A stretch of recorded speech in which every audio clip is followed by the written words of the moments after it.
Des joueurs qui sont surpayés par rapport à leur performance en Europe. Jean-Marc Miclé, président de la DNCG, s'est exprimé sans détour lors d'une interview accordée à l'équipe, appelant les clubs à investir de manière plus judicieuse. Sa parole est assez rare et ce jeudi, le président de la DNCG a décidé de sortir de sa réserve.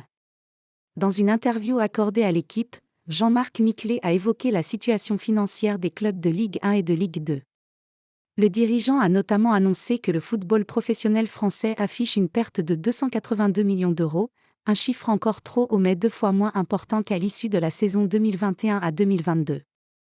Le football français est donc sur la bonne voie mais stratégiquement, certaines choses chiffonnent encore le patron de la DNCG.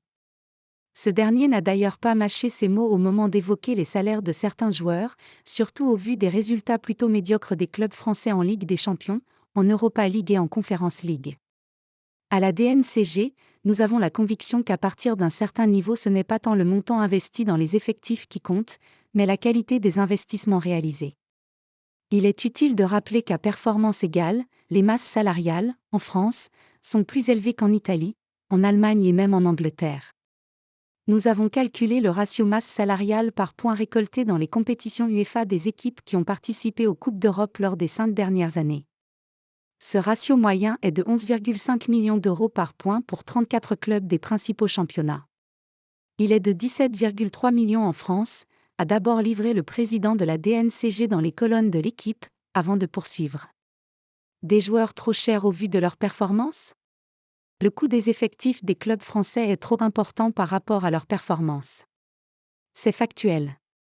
Pour atteindre un nombre de points identique à celui récolté par les 3 meilleurs clubs des ligues majeures, Angleterre, Espagne, Italie et Allemagne, il faut additionner ceux de 6 clubs français.